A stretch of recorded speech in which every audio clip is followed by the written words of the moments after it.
Hey YouTube, Twig here, bringing you all an update to my Deskbot Yugioh deck profile for August 2020. This is definitely a deck that goes unnoticed in the Yu-Gi-Oh community. It's actually a very fun deck, and it's been a while since my last update to the Deskbot deck, which focuses on a bunch of different machine-type monsters, all going from Deskbot 001 to Deskbot 009 in the names, and having different effects based on the type of Deskbots you have on the field. So the purpose of the deck is to get out a bunch of different ones, even having some pendulum monsters to make it a little faster from the hand as well, to make these plays possible, and just all the different summoning methods you can do, including their main one, which is synchro, but also being able to mix in link monsters with the different plays we could do with the deck as well. So let's go ahead and get started with the deck profile. So for the Deskbot monsters, I used to run just one Deskbot 1, but I decided to move it up to 2, just since it is our only tuner monster, and if your opponent called by the grave this card, then you really don't have any other options for your synchro summoning in the deck. This card gains 500 attack and defense for each machine-type monster you control. If 2 or more machine-type monsters are special summoned at the same time while this card is in your graveyard, except during the damage step, you can special summon this card. So whether you use machine duplication to summon out 2 Deskbot monsters onto the field, and then summoning this card from the graveyard, or even just pendulum summoning them, because then they all come out on the field at the same time, you can summon Deskbot 1 from the graveyard to the field, and then use it as that tuner option. So getting into the graveyard that much faster is a very important part of the playstyle with this card. I still like running 2 of it though, so you always have that tuner available, and the backup option also if your opponent banishes or, just takes care of it in another way, like shuffling it back into the deck. There's a chance, just a better one, to get it back out to the field faster. For the next Deskbot, I also run 3 Deskbot 2.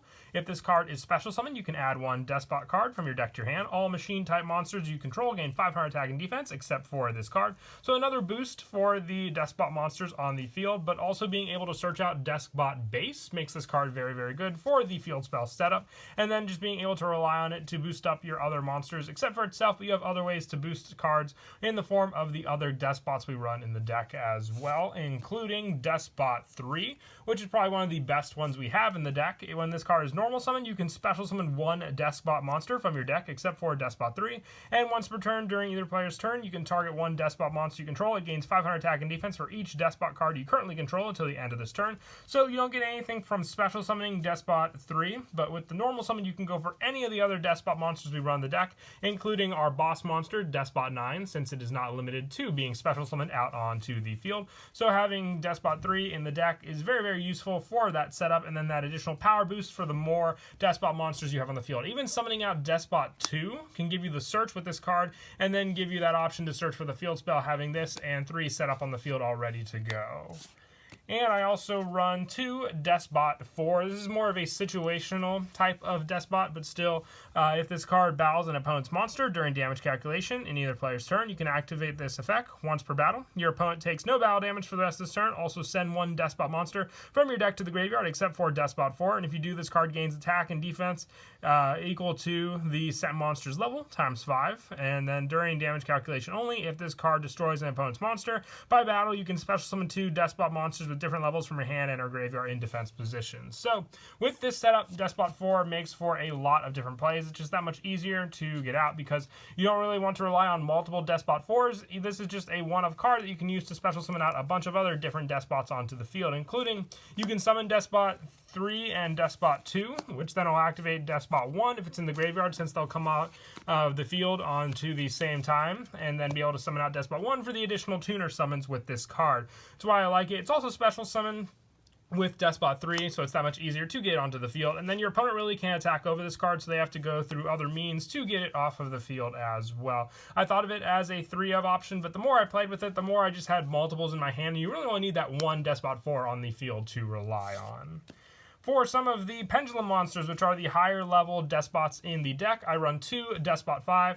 Now this one could be potentially one that you bump up to 3, but just with how easy it is to special summon it out, I really only needed the 2 of them in the deck. When it's normal or special summon, you can target 1 spell or trap card on the field, destroy it, and this card gains 500 attack for each face-up Deskbot in your extra deck.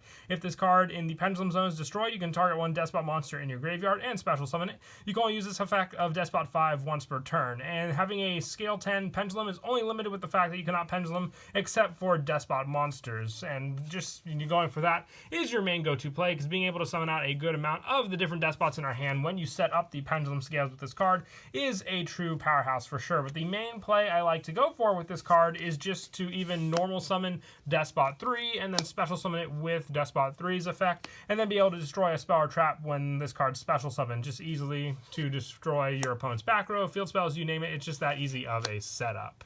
I also run 2 Deskbot 6, being the lower scale of the 2. If this card is normal or special summon, you can target one monster on the field and change its battle position. This card gains 500 attack for each face-up Deskbot monster in your extra deck. And if this card is in the pendulum zone, is destroyed, you can target one Deskbot card in your graveyard and add it to your hand. So while Deskbot 5 special summons back to the field, you can rely on Deskbot 6 for basically re-adding cards back to your hand for you to use, because some of them you don't want to special summon, you want to add back to your hand so you can normal summon for their effect. And Deskbot 6 and Deskbot 5 being able to set up that pendulum scale to summon out all the other Deskbots except for Deskbot 1 so far is our go-to plan, just because you can get all these out.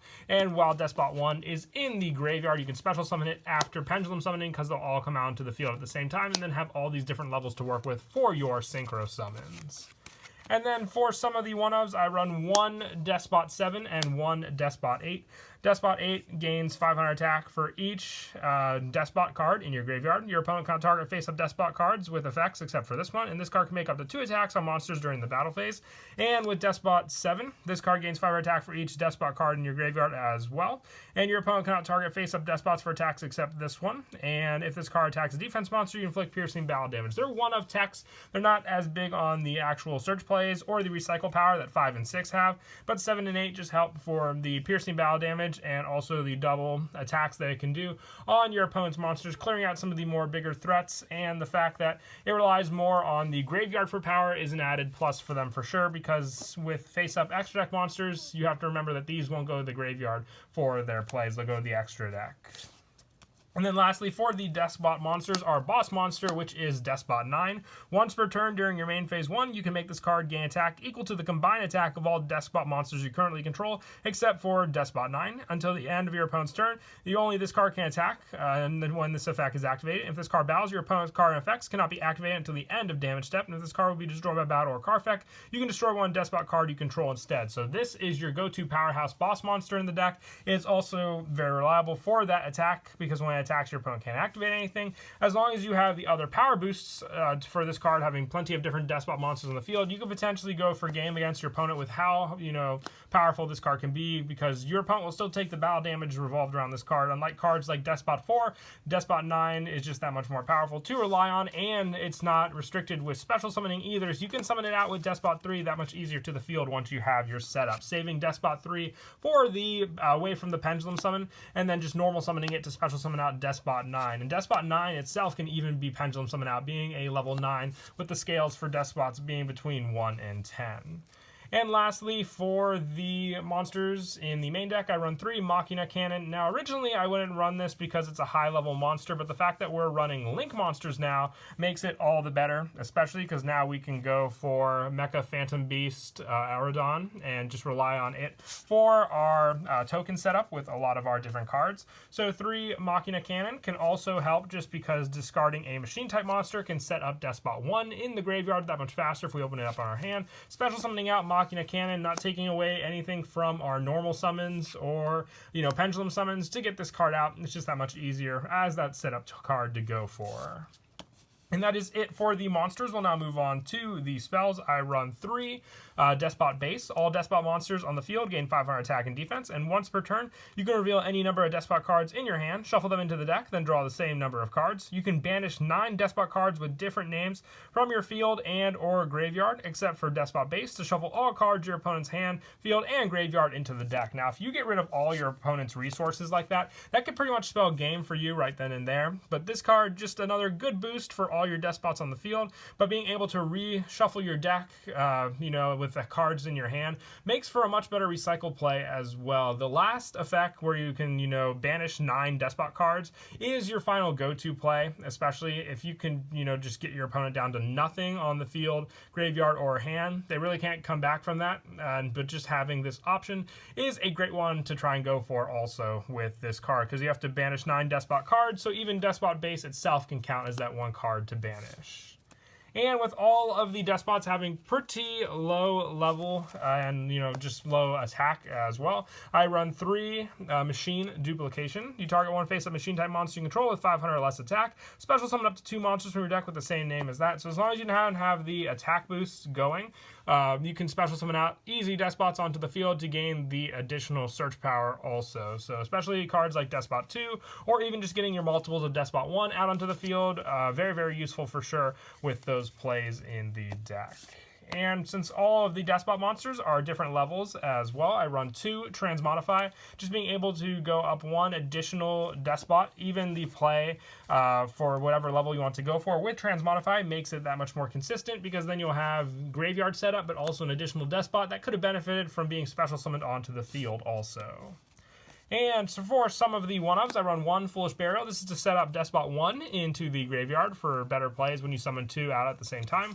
1 for 1, another easy way to get your level 1 tuner onto the field to use. Monster Reborn, being able to special summon back any resources we used earlier on in the game to reuse again. 1 Reasoning. Now this is probably the most difficult thing for your opponent to guess in this deck, because you have 9 different level monsters and Reasoning and special summon all of them. So it really will come down to just your opponent being able to guess the right number, and most of the time when I was playing against with this deck, it didn't happen so often. And 1 Terraforming, just for the field spell search for Despot base, being very, very useful as the power search, and being 1 additional Despot card if you search multiple Despot base to shuffle back into the deck to use also. And to finish off these spells, I run 3 Call by the Grave, just another great option to stop my opponent's hand traps. I don't run hand traps myself in the deck. This could also be a spot to put in if you want to run Ash Blossom instead of main decking Call by the Grave, but that's player preference at that point. I just like to get my machine plays off more against my opponent, so being able to rely on Call by the Grave, stopping their hand traps, especially Ash Blossom, which would stop a lot of special summons or searches from the deck, makes this card a definite must in this Despot deck for sure.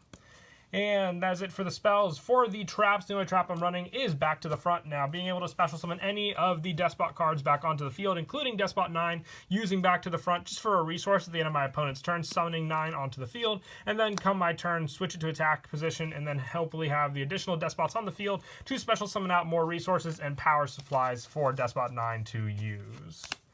And that is it for the main deck. We'll now move on to the extra deck. I run 1 Despot Jet. This is the go-to synchro monster in the deck, relying on a level 10 play. You can even use Despot 9 and Despot 1 for this card to summon it out. You need 1 tuner and 1 or more non-tuners. This card gains 500 attack and defense for each Despot card on the field. You can only use 1 of the following effects of Despot Jet per turn, only once that turn. You can target 1 Despot card you control, destroy it, and if you do, special summon another Despot from your deck, or you can target 1 Despot card you control and 1 face-up card on the field and destroy them. So taking care of opponent's resources, or even just giving you better searches for some of your plays you may want to do. And it also just has that power boost as long as you have a bunch of other different desktop cards on the field. I said desktop, but I meant Despot. Obviously, my words getting kind of jumbled there. For some of the other synchros, I run 1 Naturia Beast, with them all being Earth Attribute. It's just that much more powerful for the deck to get this card out for all of your plays you can go for. Also 1 Black Rose Dragon, 1 Stardust Charge Warrior, 1 Goyo Guardian being the Earth Tuner requirement as well, 1 Bryonic, 1 F.A. Dawn Dragster, 1 Crystal Wing Synchro Dragon, 1 Trishula, all just good generic options for our synchro monsters to get out. For the Link monsters, I run 1 Link Karibo, just another good setup with Despot 1 in the graveyard, 1 Crystron Halqifibrax, 1 Cross Sheep, 1 Mrs. Radiant, 1 Saryuja, and our go-to machine Link monster for the token setup is Mecha Phantom Beast Auroradon, which can just be easily summoned out using the Machina cannons I run in the deck as well. As for some of the go-to plays in the deck, one of my favorites that I already spoke of while going over the extra deck is summoning out Deskbot 1, and then being able just to use it for the Link summon of Link Kuriboh, easily setting it up in the graveyard after we used our normal summon. And then as long as you have the additional Despots in your hand, being the Pendulums, and then any of the Despots that you can summon out onto the field. So you would set up your Pendulum Scale, and then also Pendulum Summon 2 Despot monsters, using Despot 2 to search out any other cards you want, which can be the Deskbot Field Spell at this point, adding and activating that. But since you also summon 2 Despots onto the field, you can summon out Despot 1 using that also, and then having your play to go for the level 6 Synchro, or if you have additional means to special summon cards on the field, a varying amount of Synchros. One more play that I also like to do with the deck still revolves around using our Despot 1 on the field, and probably the best modify play is to tribute Despot 1 to then get out Despot 2, being a special summon to add 1 Despot card from your deck to your hand, which then you can add your Despot 3 to your hand, because even if you didn't normal summon Despot 1, you have other options, including if you open up your 1-for-1, being able to special summon out Despot 1 and then have your normal summon for your Despot 3, which can then summon out either Despot 4 or Despot 9 onto the field, having this set up ready to go also. But that is it for the deck profile. I hope you all enjoyed. I always love the Despot deck. I always love updating it as well. It's a really, really fun deck, a very affordable one. Also, if you want to look into building a specific machine type deck, and this one just having Synchros and Pendulums at its disposal definitely do make it a unique one. But until next time, please don't forget to leave a like and subscribe, and Kira Twig out.